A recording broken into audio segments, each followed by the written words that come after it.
Ya, Assalamualaikum warahmatullahi wabarakatuh. Kita mulai kuliah susulan untuk 2 minggu ini ya. Kemarin saya nggak ngasih materi. Kita ngelanjutin si perseptron. Yang kemarin materi terakhir yang sudah saya berikan yaitu proses manualnya untuk perhitungan perseptronnya. Kemarin sudah sampai satu iterasi atau sudah banyak iterasi? Saya agak lupa ini.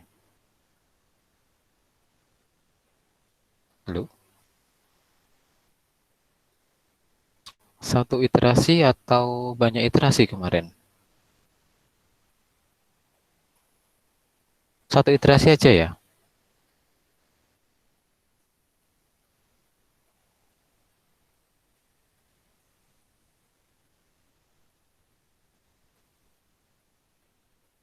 Halo? Halo? Ya, satu satu saya buka ini paling kemarin saya sharing. Yang bagian pertama, Pak.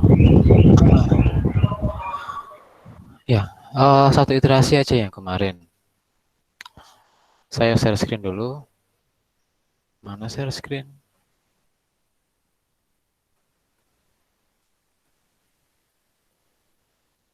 Screen satu apa screen dua, screen satu. Nah, ya, kemarin jadi eh, kuliah hari ini kita langsung aja mencoba untuk membuat programnya.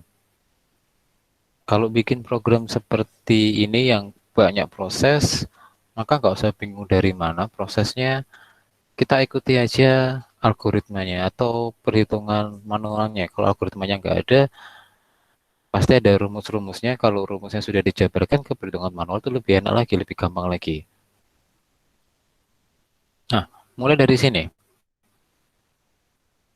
Jadi mulai dari pertama di sini yang harus kita laksanakan adalah pembuatan data data sampelnya dulu, data inputnya dulu.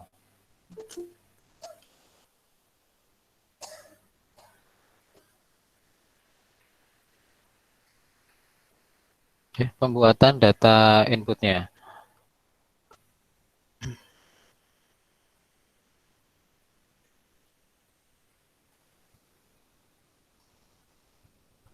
Kelihatan ini editor saya, spidernya. Kelihatan, Pak. Dan jadi proses pertama kita adalah membuat atribut. Atribut bukan atribut ya, variabel untuk menampung nilai-nilai inputan data tadi. Ini di sini. Nah, bikin datanya kita boleh pakai NumPy, kita boleh pakai uh, variabel bawaannya Python yaitu list, terserah terserah ini ya, terserah penggunanya. Tapi saya lebih suka berangkatnya dari yang dasar dulu. Kalau nanti kamu mau ganti NumPy silahkan. Sementara kita bikin yang dari basicnya Python-nya dulu, bawaannya Python. Bawaannya Python nggak kenal array, tapi kenalnya list. Kita harus tahu bedanya list dan array. Oke, singkat cerita, hmm,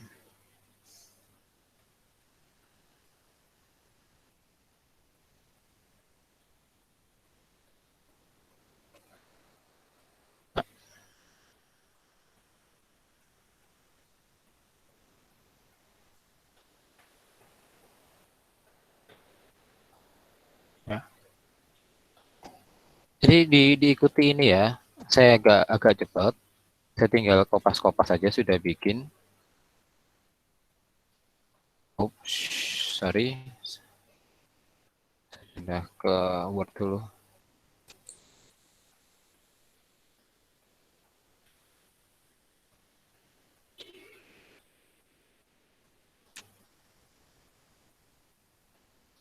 kita punya data seperti ini, sesuai dengan yang ini. 1357711 kita masukkan dalam parameternya, atribut di Python-nya ada X, ada Y. Kalau kita mau nyoba data sudah masuk atau enggak, kita tinggal print X misalkan. Kalau bingung langsung tanya ya, langsung diinterrupt. Nilainya keluar,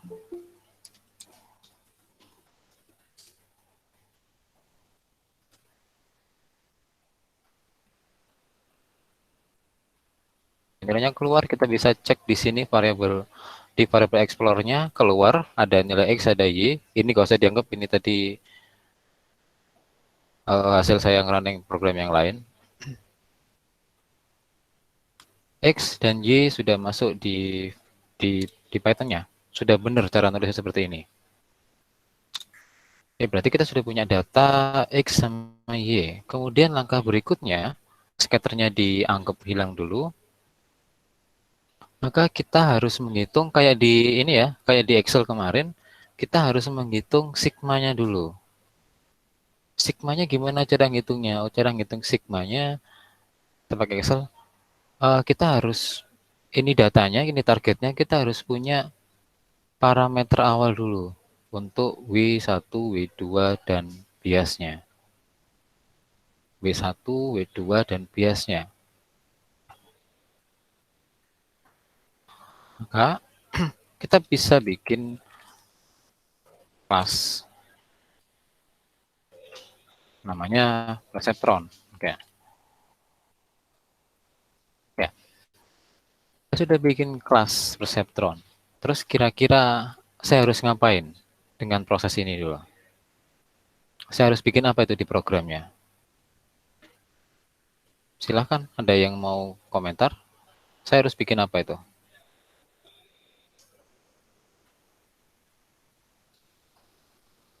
Langkah pertama saya harus bikin apa itu?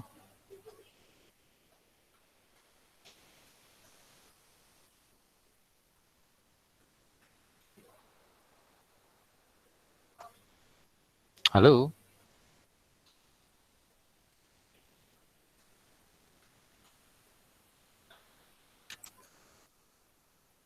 Ada yang punya bayangan saya harus ngapain?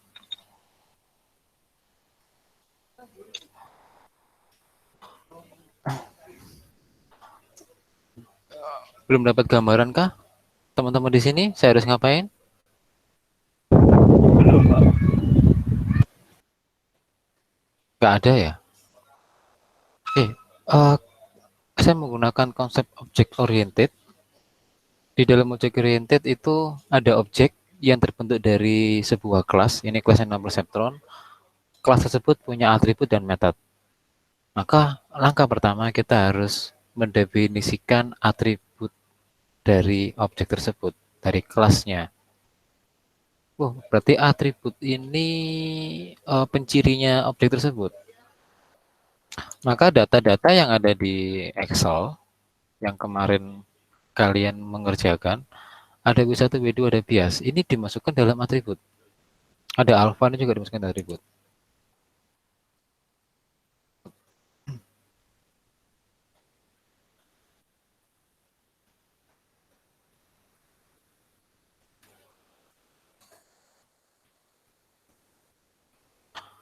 A, ada target, ada nilai W yang sudah saya definisikan 0 sama 0 sesuai dengan ini W1 dan W2. Kalau di sini ada 0 sama 0, W1 dan W2 ada biasnya 0. Kemudian ada alfa 0,1. Terus saja.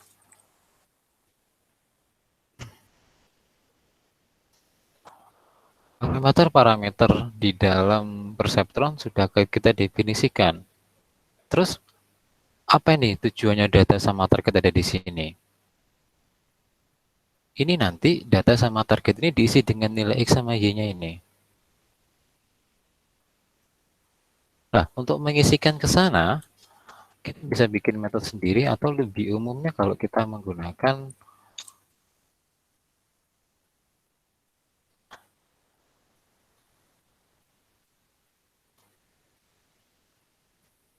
Masih ingat ini namanya apa dalam Python? Halo?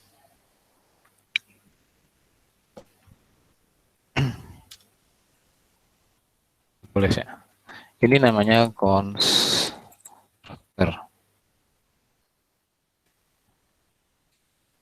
Konstruktor itu adalah sebuah method yang dipanggil bersamaan ketika objek itu dibangun.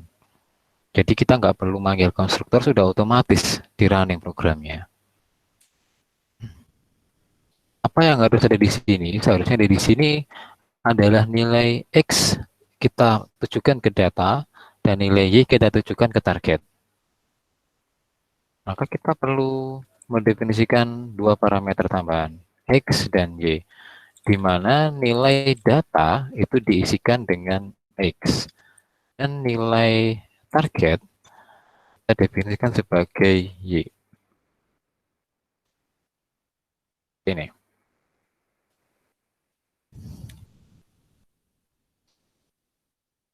Terus gimana kita bisa ngeceknya sudah masuk atau belum? Kalau tadi tinggal di print, sama, betulnya sama. Prosesnya sama dengan kita print tadi. Kalau kita mau mendefinisikan sebagai atribut yang lain, sorry atribut, metode yang lain, kita bisa masuk di sini.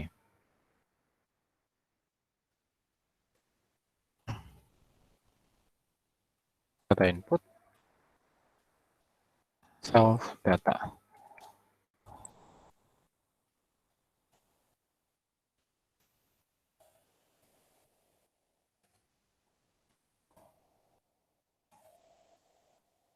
Nah, ini ketika kita running, nggak akan ada apapun. Kenapa? Karena sebuah kelas itu adalah sebuah desain aja. Dia hanya berupa sebuah blueprint. Kodenya semuanya pasif sebelum kita membuat sebuah objek. Ketika di Python, saya ulangi lagi, ketika di Python,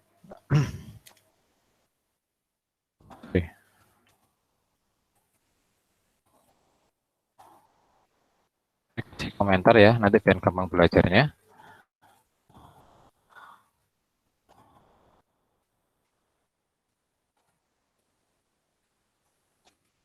Pembuatan kelas di Perceptron sangat gampang. Nama variabelnya apa, terus nama kelasnya apa. Kemudian kita masukkan parameter yang ada dalam konstruktornya. Self-nya nggak usah dianggap. Jadi muncul X dan Y. X-nya kita masukin ini, Y-nya kita masukin ini. Seperti ini. Berarti kalau seperti ini kita sudah membuat sebuah objek dengan nama variabelnya obj. Di sini Perceptron. Dari kelas Perceptron. Ketika kita running, nggak muncul apapun karena kita belum manggil metode cetak ini. Maka apa yang harus saya lakukan? Cukup hanya manggil nama objek plus metodenya apa. Datanya sudah masuk, targetnya sudah masuk. Kita cek semuanya juga boleh di sini. Biasnya berapa, targetnya berapa, alfanya berapa. Kita bisa masukkan dalam satu metode ini. Jadi biar, sorry kok target.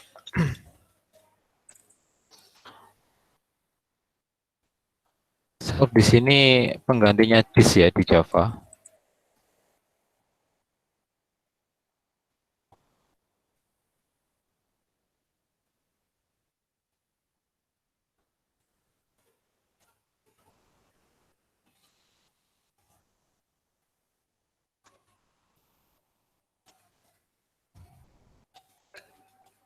Kita cek satu-satu parameter-parameter tersebut sudah masuk atau enggak, sudah bisa diakses atau enggak. Kebiasaan saya selalu ngecek satu-satu, satu persatu. Oke, semuanya sudah sesuai dengan apa yang kita tulis.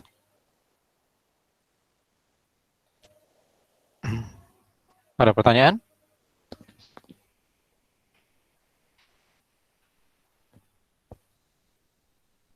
Ada yang tidak dimengerti?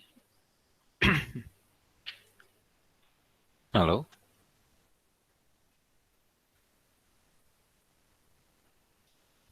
Masih aman? Halo? Dengar suara saya kah? Dengar, lanjut dulu Pak. Oke. Setelah kita bikin parameter, kita menghitung nilai apa ini namanya output atau nilai Z-nya di sini ya. Nilai Z dihitung dengan ini dikali sama datanya.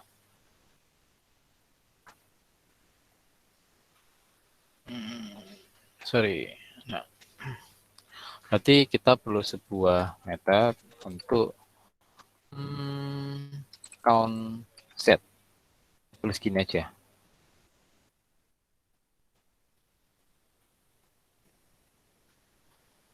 Saya tuliskan konsep. Kenapa di sini ada error?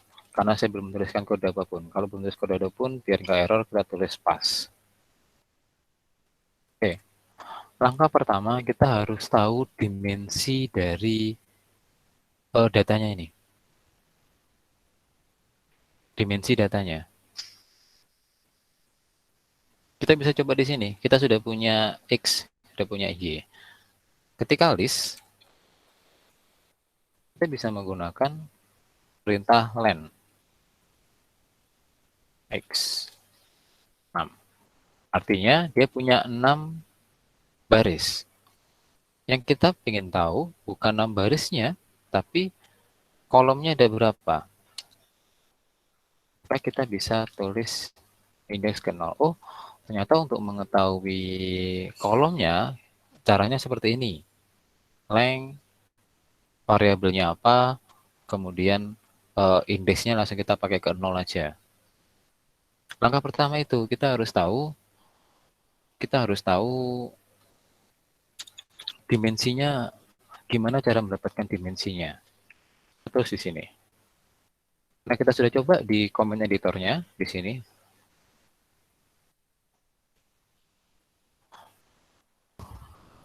Self X, self nggak punya X data ya. Data indeks ke 0. Terus kita harus pastikan dulu apa yang kita tulis, apa yang kita coding itu sudah benar. Sesuai dengan permintaannya kita. Maka buat nyobanya langsung tulis gini aja. Print N. Biar gak bingung kolom.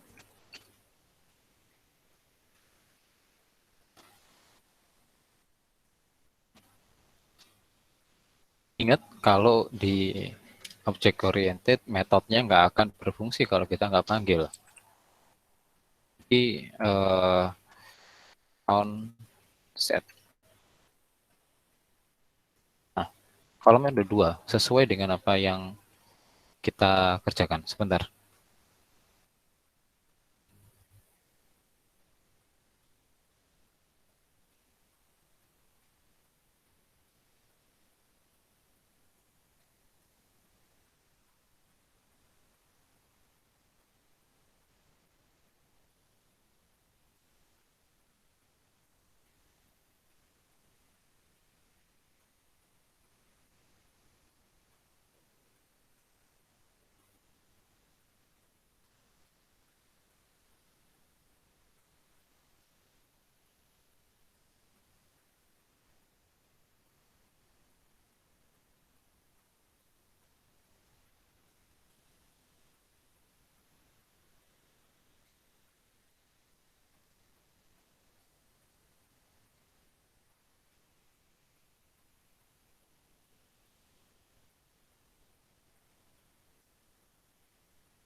Oke.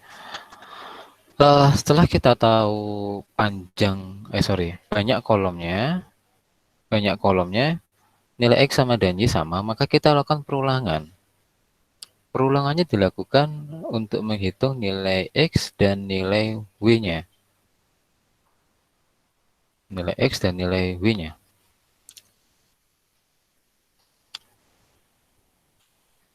Nah, for I in range N. Oke, stop.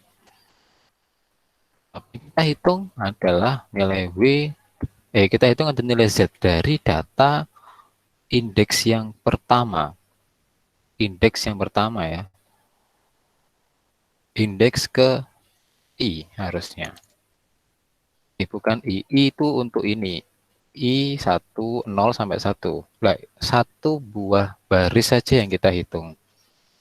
Sedangkan kita punya 7 data di sini. Ini yang hitung hanya satu data aja. Maka kita butuh, kita anggap nilainya adalah X di sini. Kita anggap data adalah X. W-nya kita nggak perlu deklarasikan. Kenapa? Karena W-nya akan selalu seperti ini, satu tok. W-nya akan kita ulang berulang-ulang terus, tapi datanya akan berganti. Maka ini salah, bukan nilai X-nya. Jadi gini, kita hanya memproses satu buah data. Nilai X, kita punya satu data 2, 3, sampai 6. Tapi yang kita proses hanya satu ini aja. Yang kita proses hanya satu ini aja dulu. Maka kalau di Python, kalau kita melakukan perintah seperti ini, yang kita ambil hanya satu buah data di indeks yang kita masukkan ini. Ada 0, ada 1, ada 3, mentoknya dia harus ke 5. Kalau 6 sudah salah. Ke 5. Jadi kita ambil yang ini. Jadi untuk tahu lengthnya ini, lengthnya kan ada 2. Kalau tadi keseluruhan data, kalau ketemu kolomnya harus pakai perintah ini. Tapi kalau satu baris seperti ini, listnya hanya satu. Misalkan kita tempatkan nilai P sama dengan X indeks ke 0, maka untuk tahu panjang dari P-nya, kita cukup kayak gini aja. Maka ini saya ganti. Karena yang kita mau kerjakan adalah satu baris saja dulu. Seperti di hitungan manualnya, satu baris. Kita nggak memperhatikan baris bawahnya dulu. Kita satu baris ini dulu. Temu di sini. Length dari X. Jadi, ini sudah kita nggak bisa gunakan. Karena apa? Karena di sini datanya, kita punya parameter. Sedangkan di sini nggak punya parameter. Kalau kita running, akan ada error. Ini namanya count Z missing one require position argument. Satu butuh satu buah parameter di method ini. Maka kita tulis X ke 0.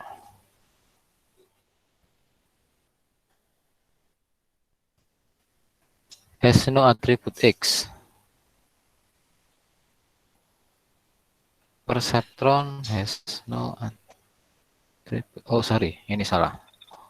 Kita nggak pakai self karena kita nggak ngambil dari parameter di sini. Kita manggilnya langsung dari parameter ini. Sorry, kita nggak manggil dari atribut perceptron ini, tapi kita manggilnya dari parameter method ini X. Kolomnya 2 aman. Jadi seperti ini sekarang. Nah, apa yang kita hitung berarti sesuai dengan persamaan ini, yang kita hitung adalah ini dulu. Ini nggak usah dianggap biasnya. Ini dulu. X dikali W1 ditambah X2 dikali W2. Maka kita perlu, sebelum kita perulangan, kita perlu total sama dengan 0.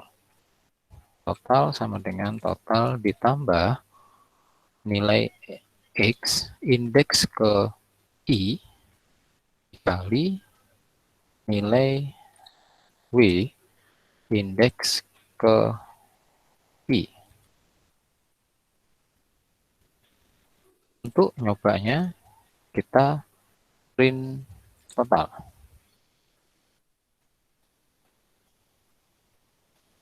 Ini hasilnya 0.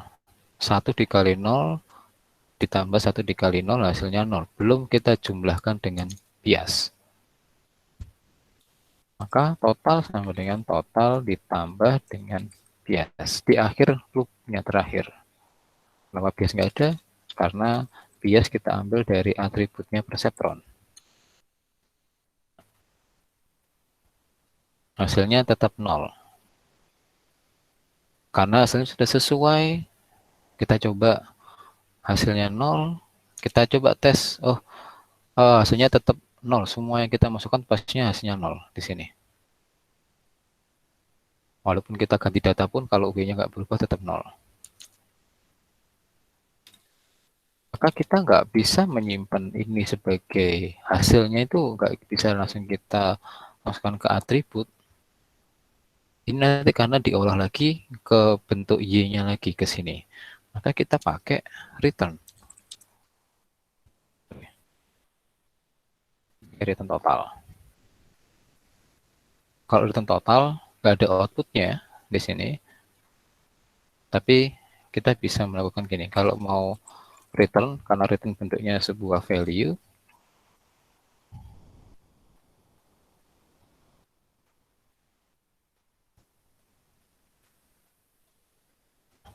bisa gunakan model seperti ini.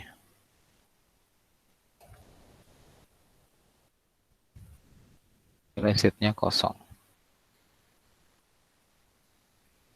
Oke, sorry, saya berhenti dulu. Ada pertanyaan? Ada yang masih bingung? Sebelum kita masuk ke yang lebih jelimet.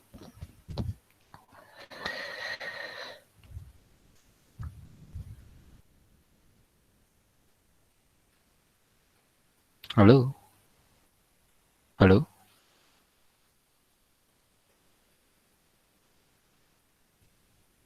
Tes, tes.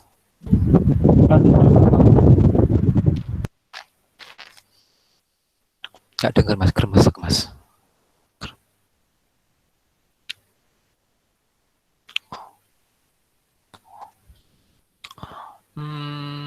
Sahabat Abdul, Aziz, bisa ngikuti? Halo, Aziz? Kikin bisa ngikuti? Ulan? Bayu? Bisa, Doni? Pak.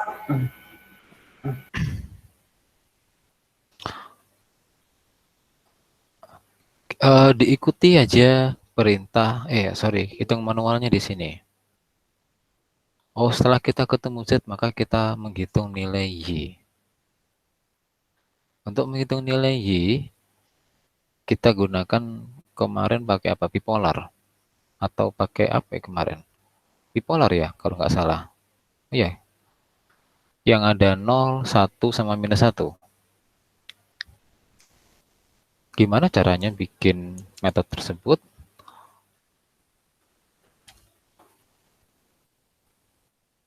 Saya tulis on G. Nah, apa yang diproses di sini? Untuk dapat nilai Y, apa yang dihitung? Dari nilai apa yang dihitung? Halo?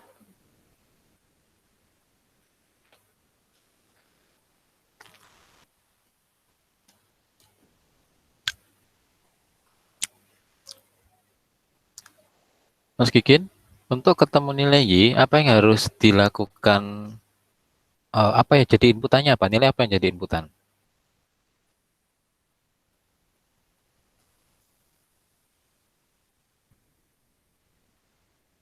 Halo? Kin?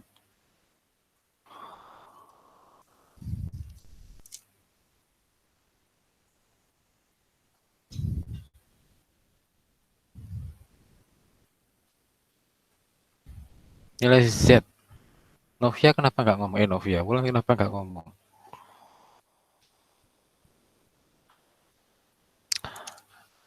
Yang di sebagai inputan dan nilai Z.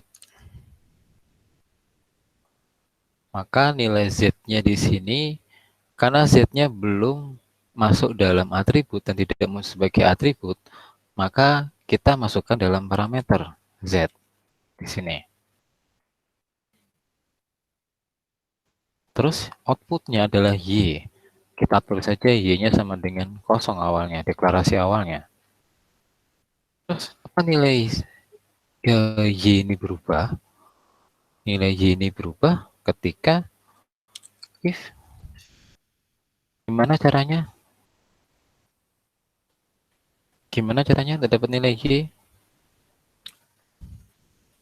Kita lihat perhitungan manualnya.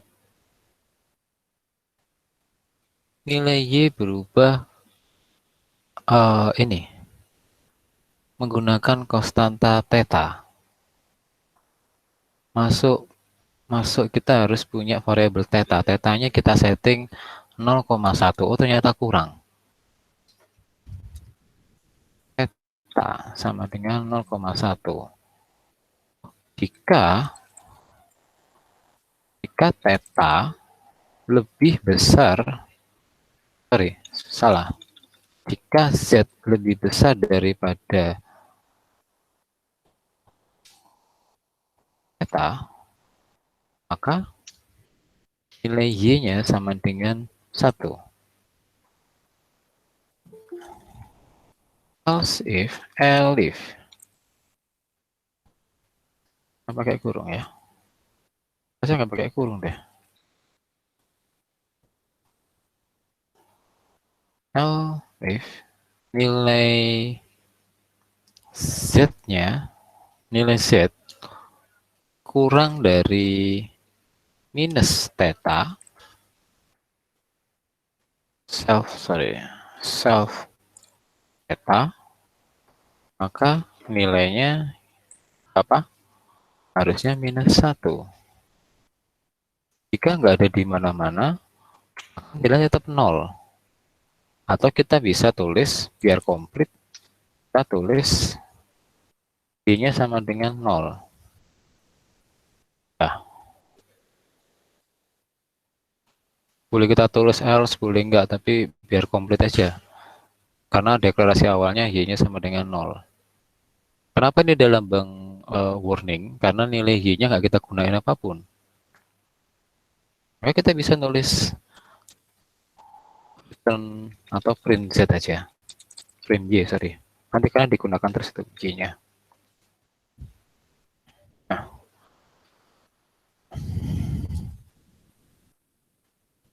output.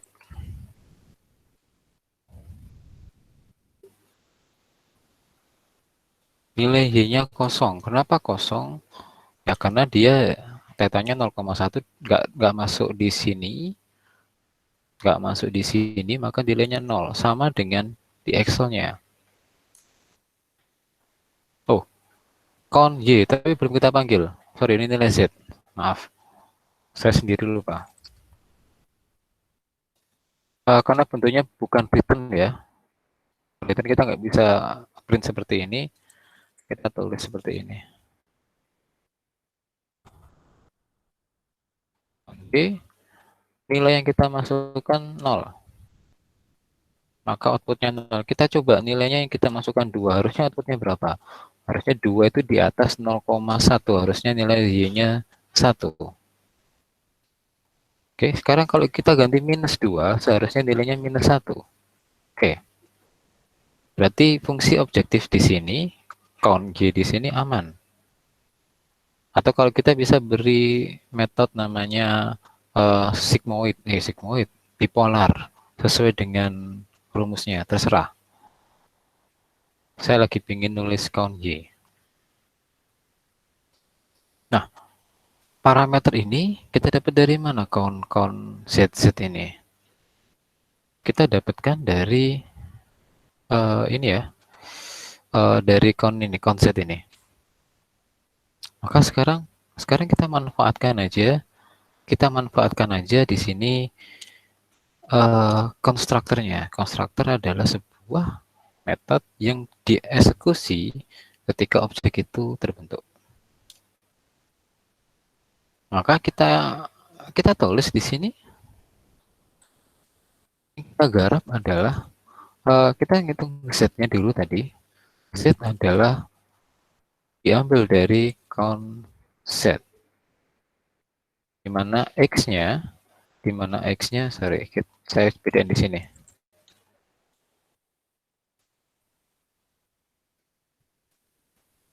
biar gampang kalian inisialisasi. Datanya X1. Data X1 itu diambil dari target berarti sekarang. Target data. Data indeks ke 0. Kita coba di sini X ke 0. Terus kemudian kita mengeksekusi count Y. Sini kita masukin Z.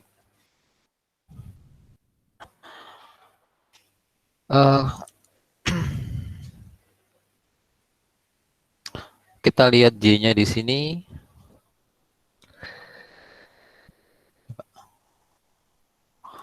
Y-nya di sini nanti akan digunakan terus untuk ketemu delta W atau ketemu dan lain sebagainya. Maka Y-nya ini kita gunain terus. Kita bisa, kalau kita gunakan terus-menerus, kita bisa masukkan di sini nilai Y. Saya tulis 0 aja. Nah, kapan ini diupdate nilai Y-nya? Ketika metode ini dieksekusi count Y-nya. Tapi belum ada perintah tersebut. Di count Y, dia hanya menghitung Y-nya aja sama di cout. Cout di output kan. Maka untuk memberi nilai di Y yang di sini, kita bisa menggunakan self Y sama dengan Y. Kebetulan sama ya. Kebetulan sama di sini. Jadi seperti ini sintaknya kita bisa menggunakan self Y. Jadi secara otomatis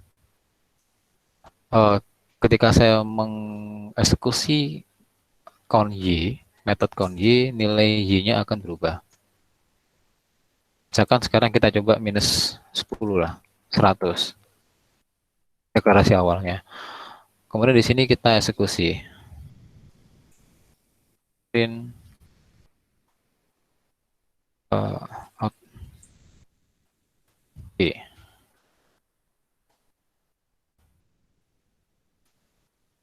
Kita cetak self Y.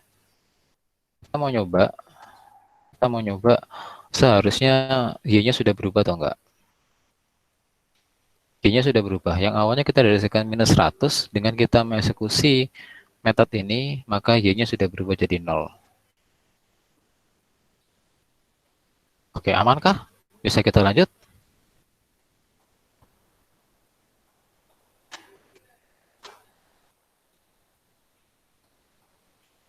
Oke, karena nggak ada komentar, saya lanjut. Bapak proses selanjutnya, ya, lagi sok ngomong. Iya, baru ganti HP. Oke, ya Lan. Pak, kalau misalkan tadi kan rumusnya kan ada kurang dari sama dengan itu, kalau misalnya nggak pakai sama dengan seperti yang di Python tadi itu nggak pengaruh ya Pak berarti? Ini kan pilihan kita, ini kan ada tiga pengujian ya Bulan ya. Lebih besar daripada theta, di antara minus theta sama plus theta, atau di ku bawah minus theta. Jadi sama aja kalau kita bisa pakai ini ya berarti else-nya yang kita minus 1. Tapi ini saya balik. Biar codingnya sederhana aja, nggak usah pakai N. Kalau mau pakai N ya nggak apa-apa. Kalau mau pakai N ya kita bisa ganti. Kalau kita pakai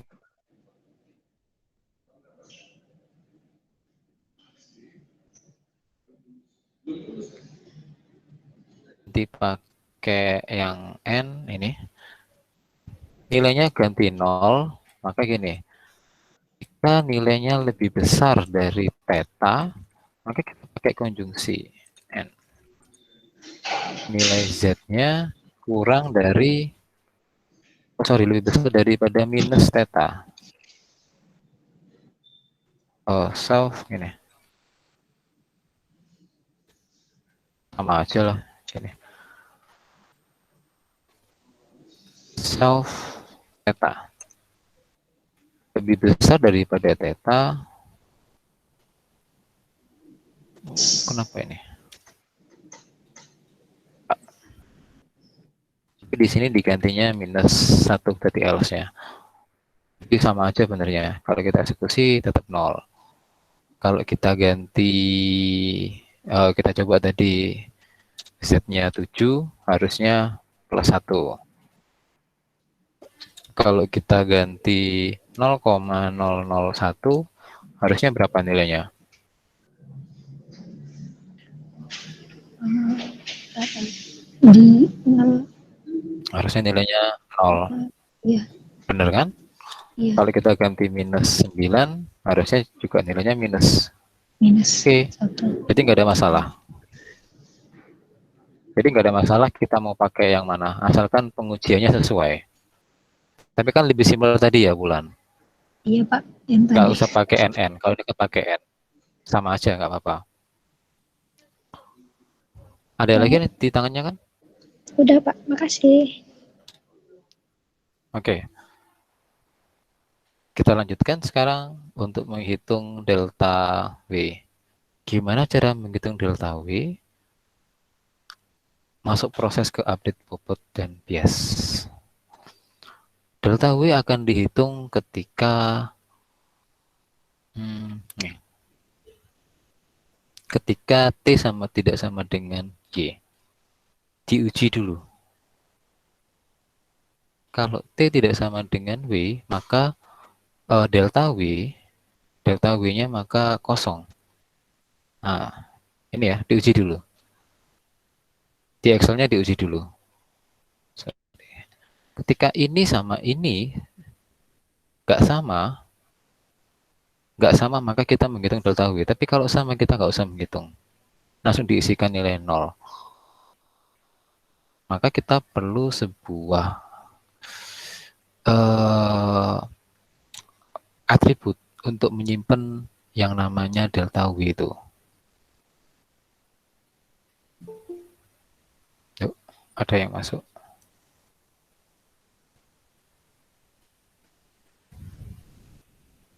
Sorry, ada yang masuk.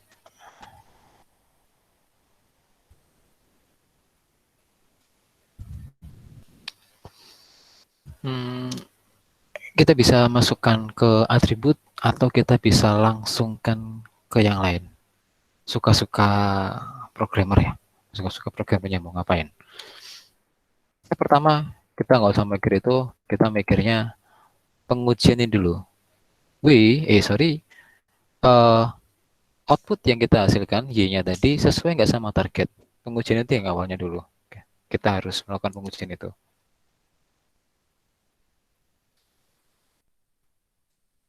Kita mendefinisikan sebuah metode yang bernama, enaknya namanya apa ya? Count delta W. Count delta aja. Nanti ada delta bias sama delta bobot. Jadi saya tulis seperti ini aja. Sementara saya menggunakan hanya self. Oke, step pertama tadi saya bilang. Step pertama adalah kita nyocokin nilai Y dengan nilai target pada indeks yang pertama ini, indeks ke I ya. Kita nggak bisa nyamain semuanya, kita harus nyamain ke indeks yang sekarang, di time yang sama, di T yang sama. Berarti yang Y ini kita cocokin dengan data yang tadi, target yang tadi.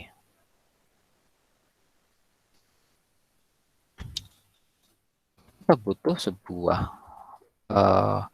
inputnya ya, lagi-lagi inputnya adalah Y yang kita sudah deklarasikan di atribut dan target yang sudah kita deklarasikan juga di atribut. Maka karena kita menggunakan object oriented, kita nggak perlu pakai atribut-atribut di sini lagi karena sudah ada di sini.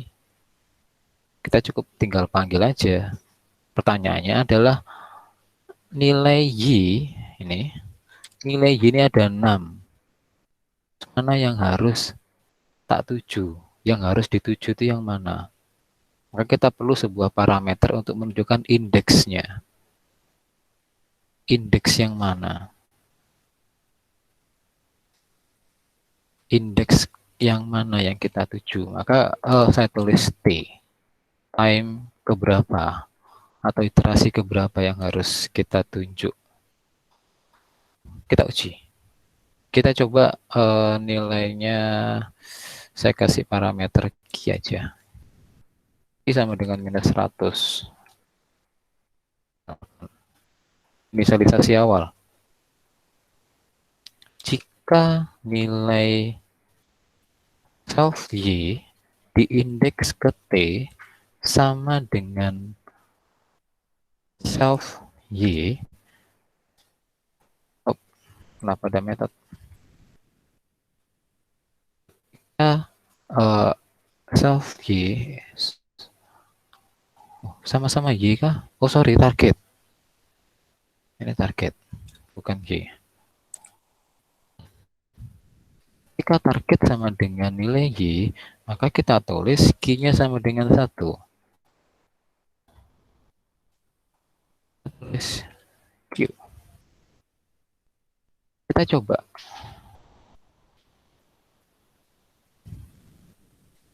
Kita coba di sini ya. T sama dengan 0. Maka kita ganti di sini T. Self count delta di sini T.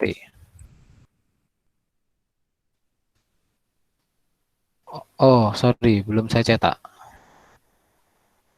Output Y di sini print Q. Count delta T. Oh ya, kalau 1 sama, kalau 0 nggak sama ya. Q-nya kok nggak muncul?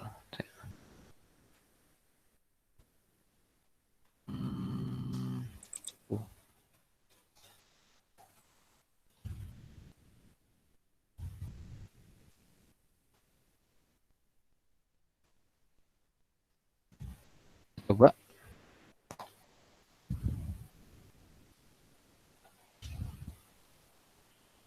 Kok nggak muncul? Oh ini. Ternyata di atas. Oh, kolom kita kok dia. Kolom. Oke, kita hapus. Outputnya tidak sama. Minus. Kalau pengen gini aja. 0 aja ya. Kalau nggak sama 0, kalau sama 1. Nah, tidak tidak sama, maka nilainya 0. Maka metode ini sudah berfungsi. Karena nggak sama, sesuai dengan Excel yang dihitung. Oh, ini sama ini nggak sama tuh. Kalau, sorry, nilai Y dan nilai target nggak sama, maka kita menghitung delta W. Delta W, hitung bias. Sekarang kita masuk ke rumusnya. Delta W, sorry, sudah ketemu hitung W-nya. Maka rumus delta W itu dihitung dengan persamaan ini. Alfa dikali X ke I, ke T tadi, dikali sama targetnya. Untuk W1. Untuk W1.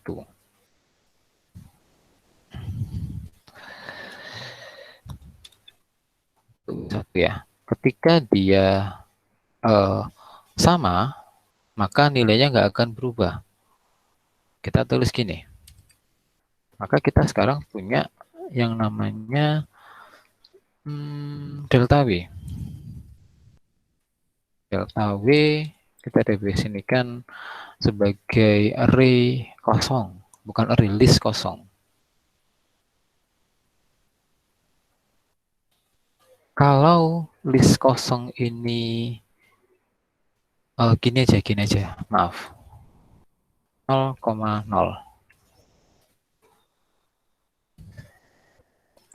Delta B sama dengan 0. Kalau sama, maka tetap seperti inilah. Kalau nggak sama, baru kita hitung. Maka kita ganti pengujiannya. Kita ganti pengujiannya. Oh, kalau nilainya sama, maka tetap seperti ini. Biarkan tetap seperti ini. Kalau nggak sama, baru diganti nilainya ini.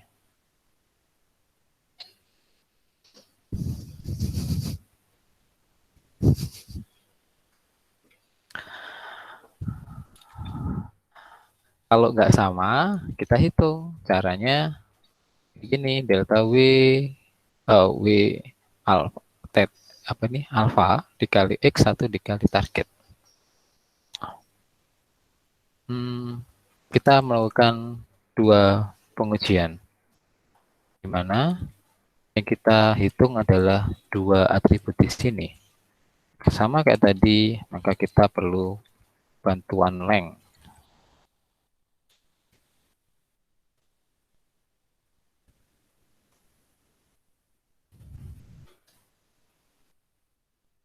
Saya langsung agak cepat di sini ya.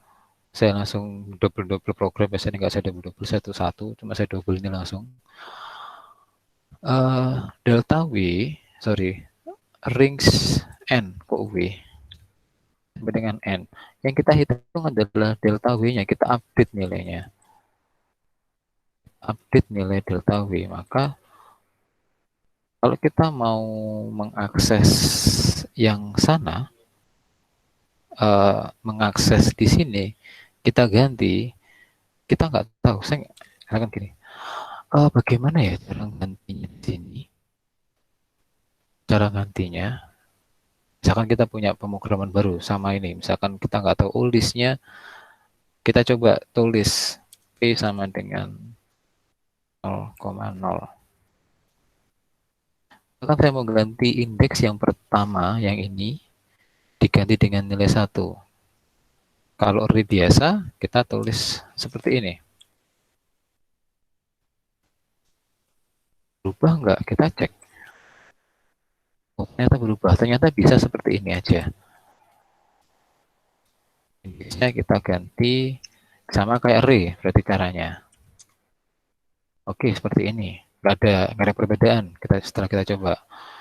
Maka sekarang kita tulis nilai delta W dengan indeks ke I akan diganti nilainya dengan self alpha dikali dengan X ke T. X ke I, sorry. Ini ke I, indeks ke I. Self data ke T ke I. Ini time ke berapa, data nomor berapa, ini indeksnya. Dikali dengan targetnya. Targetnya berarti self target.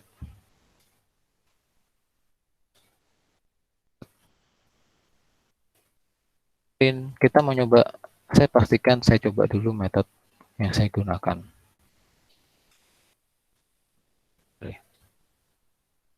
Kita papakan dulu si bias dan teman-temannya. Ini sudah nggak berlaku ya, tadi sudah kita coba-coba. Ini nggak usah dulu. Saya nggak suka tanda orange merah, jadi biarkan seperti ini dulu. Kita coba. Oh, biar cantik.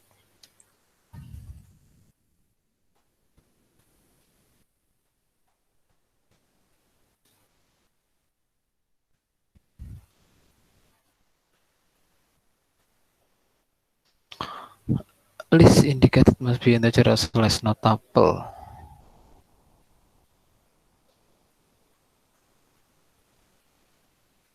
Yang mana ini yang salah ini? Mari saya coba dulu. Data X. X ke 1. Ini yang salah.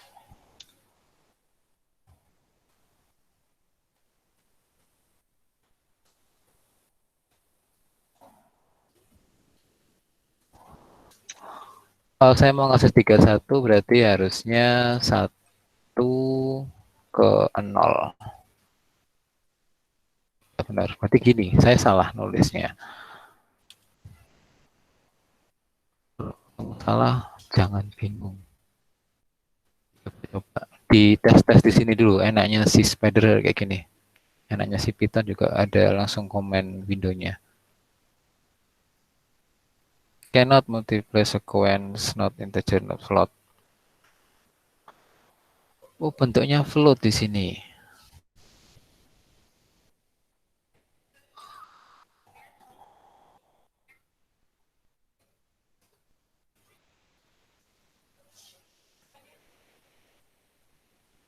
Cara ngerubah ke float.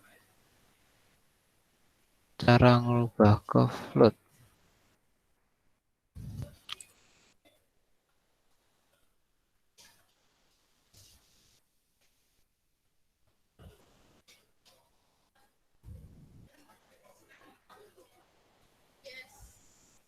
Hmm,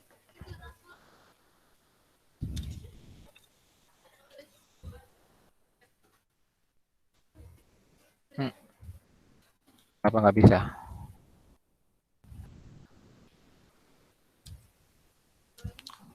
Nol? Apa?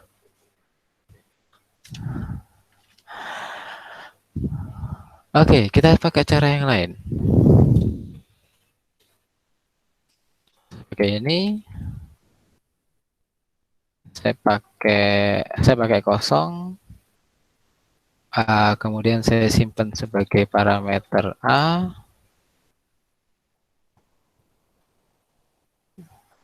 delta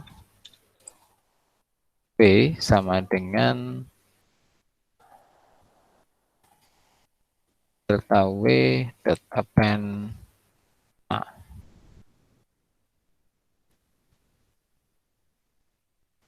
Delta W-nya 0. Delta W append A, delta W.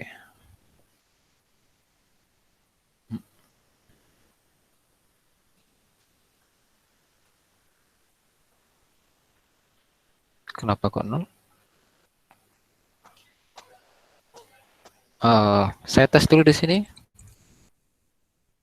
Print test. Apakah dia masuk ke pengujian ini? Saya tes dulu.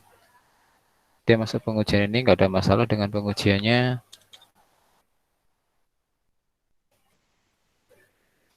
T-nya 0, benar. For I in range N. Bentar, saya ngecek ini dulu.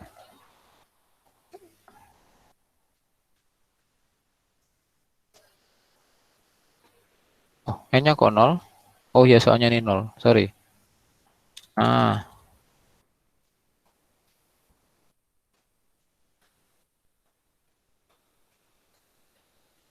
loh.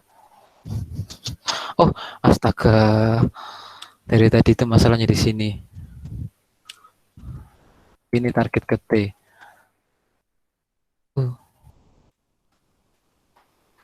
Ya. Oke, kita kembalikan ke yang tadi. Tadi salah di sini. Sorry. Ini kan bentuknya list.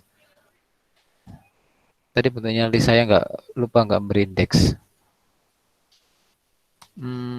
Tadi apa? Delta W. Coba yang tadi yang ke E.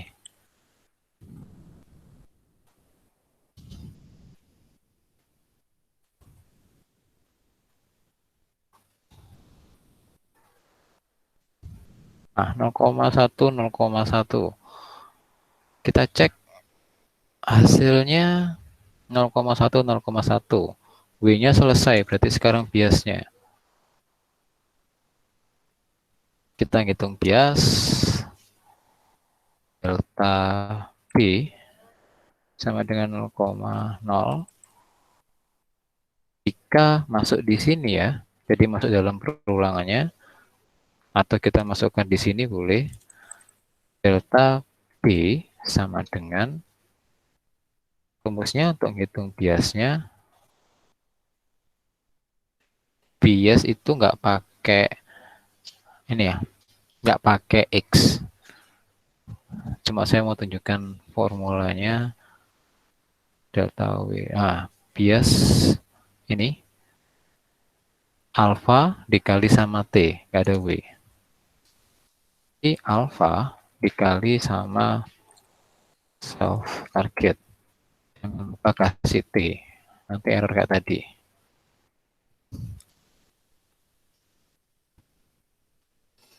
Delta B. Ini.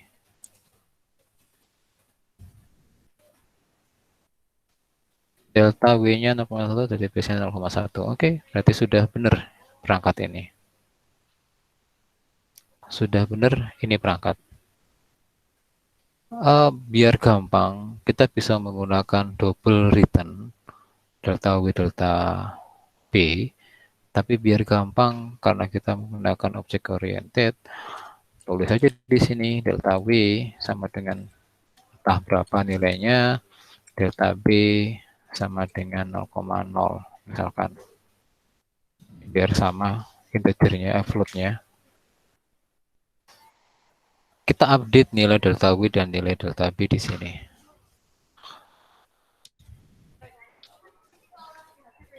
Self delta W sama dengan, delta W self delta W sama dengan delta. Nah, untuk ngeceknya tulis di sini. Kita tulis saja semuanya. Delta W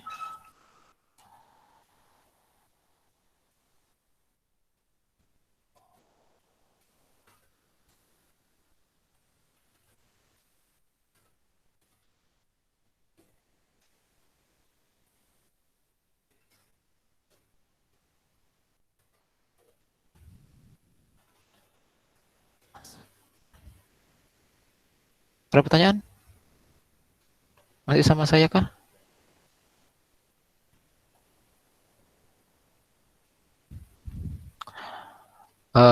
Sudah lah. Proses terakhirnya adalah menghitung bobot baru.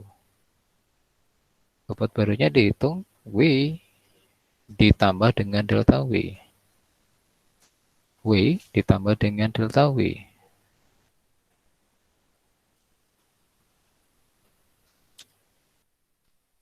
Def count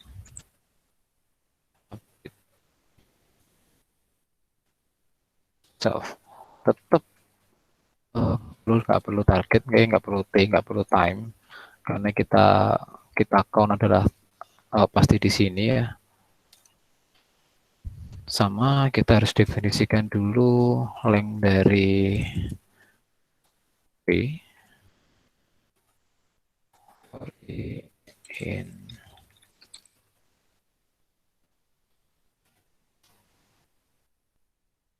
for I in range ke N. Langsung saya tulis self W index ke I sama dengan self W index ke I ditambah self delta W index ke I. Selesai. Sekarang self bias sama dengan self bias ditambah self delta bias. Oke. Kita panggil count update di sini, di proses ya.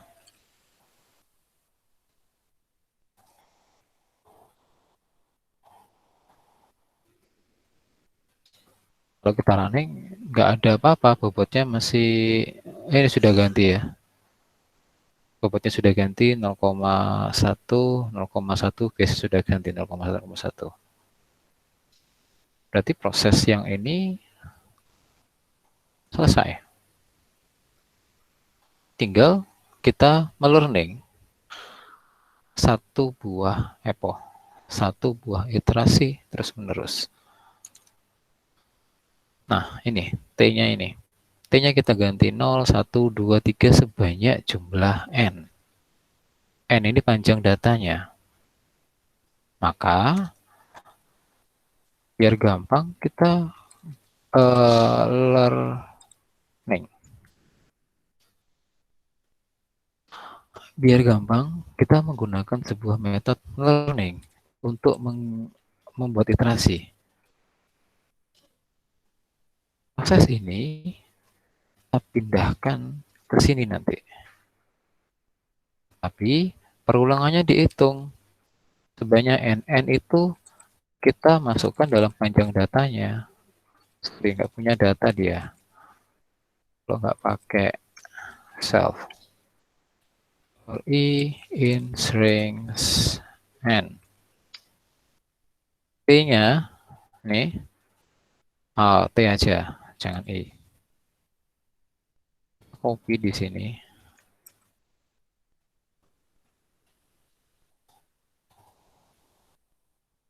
Oh, nah,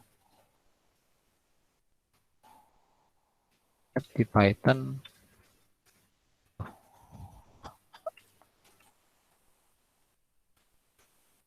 indenya sangat berpengaruh, jadi hati-hati. Kalau copy-copy, hati-hati, sesuaikan dengan indennya. Nilai T di sini sama, setnya diambil dari sini, ini dihapus ya. T-nya di sini, di sini, di sini, di sini. Satu iterasi. Biar ada perbedaan, satu iterasi. Oh, di sini. Kasih tanda.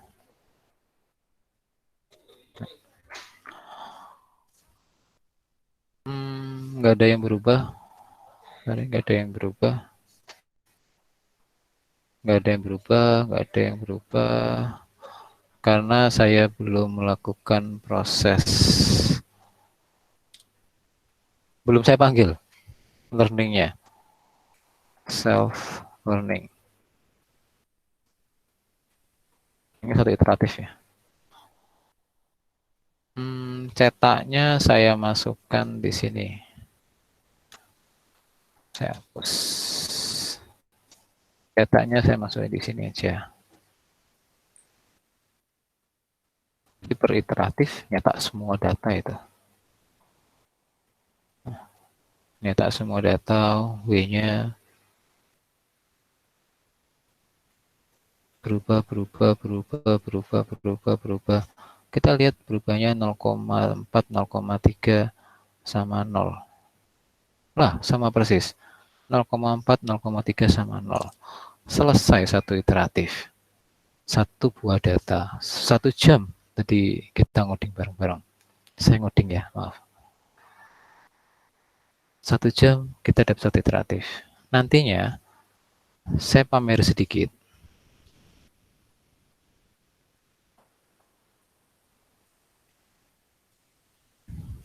Nantinya kayak gini. Nanti kalau kita terusin seperti ini. Perceptron. Oh, yang mana ini? Saya lupa. Perceptron. Datasetnya kita upload. Langsung ketemu scatternya. Kita melakukan training. Ketemu garis pemisahnya yang perplan kemarin saya lakukan. Terus di testing. Testing ini dicoba. Ketika datanya di sini ya. 21. Harusnya dia +1. Tes 1. Ketika ini saya rubah 8, harusnya -1. Saya masukkan di tengah, di garis ini, kira-kira berapa? 52 harusnya di sini. Harusnya nilainya 0. Oh, salah. 52 di sini kok belum 0?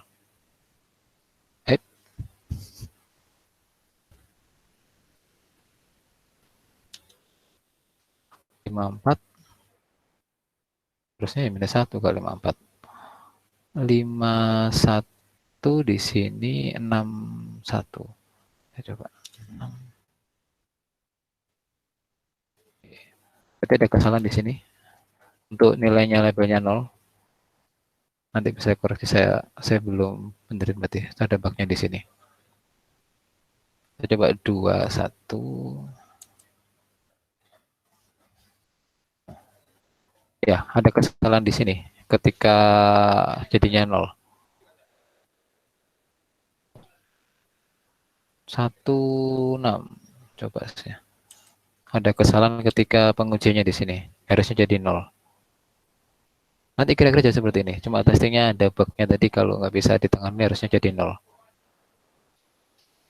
Nanti hasilnya seperti itu. Kita bisa lihat coding yang tadi saya gunakan dengan yang pernah saya coding itu sudah beda sekali. Ini yang tadi kita bikin, ini di sini. Sudah beda. Di sini nggak ada delta-deltanya. Tadi ada delta-deltanya. Sekarep-karep sing coding. Tapi outputnya yang kita hasilkan sama dengan, yang penting ini sama. Apakah proses ini berhenti? Belum. Kita harus melakukan satu buah epoch lagi. Kita harus melakukan iterasi lagi. Maka kita kalau emang nanti ada di iterasi lanjut lagi, epoch. 10 epoch. Maka kita lakukan perulangan sebanyak epochnya ini 10. Kita lakukan perulangan sebanyak 10 epoch. Berarti ini, proses metode ini di looping sebanyak 10 kali. Pastinya ada proses pemberhentian, stopping kriteria.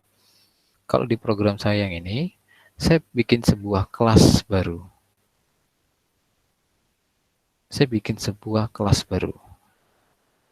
Jadi yang tadi satu kelas tok, ini saya bikin 2 kelas, 3 kelas. Ini ada 4 kelas akhirnya. Saya pecah-pecah, tergantung kalian yang ngoding nanti. Kalau mau satu kelas nggak apa, asalkan metodenya kayak gini, sesuai dengan perhitungannya, jadi biar nggak bingung. Jadi nanti ada proses learning. Ini bukan learning satu,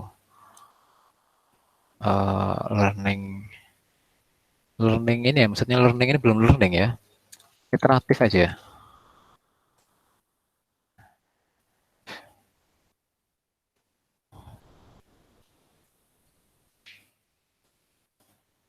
Learning ini maksudnya satu metode iteratif ini dilakukan banyak kali, di looping terus. Kapan berhentinya? Berhentinya, kemarin kan saya bilang di waktu awal-awal kuliah, berhentinya ketika tidak ada bobot yang diupdate. Ketika Y dengan target sudah sama semua. Ketika Y dan target sudah sama semua, maka berhenti. Kalau nanti mau belajar yang lain, belajar GUI, bisa saya teruskan minggu-minggu besok. Sampai di sini dulu ada pertanyaan kah?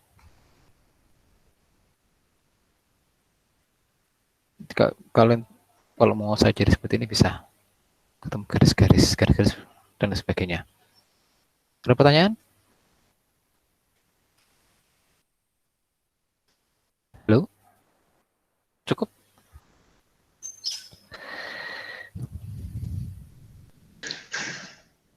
Cukup Pak, nanti belajar lagi dari rekaman. Oke. Berarti nggak perlu saya screenshot ya, di rekamannya aja ya. Di screenshot. Oh, ini codingnya.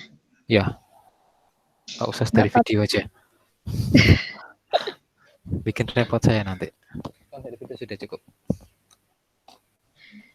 Baik Pak. Ada pertanyaan lagi?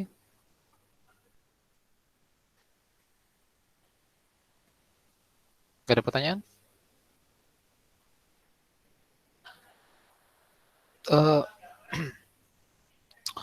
Di program ini saya sisahkan buat kalian. Saya sisahkan sedikit tugas buat kalian, yaitu coba looping terus satu iteratif ini tadi saya bilang, sesuai dengan epoch yang kita tentukan. Stop, bisa kita stop kriteria ketika semua nilai Y itu sama dengan targetnya. Ketika satu iteratif di sini, nilai Y-nya sama semua. Jadi saya sisakan sedikit tugas buat kalian yang pengen coba-coba. Atau kalau nggak seperti itu ya biarkan eponya jalan. Ini belum selesai, masih banyak yang harus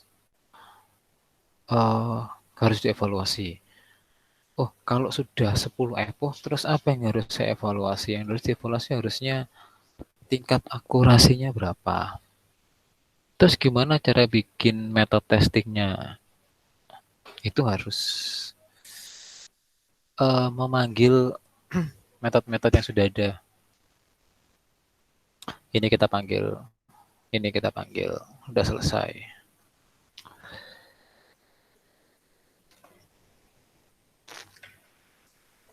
Udah, gak ada pertanyaan, saya stop ini rekamannya.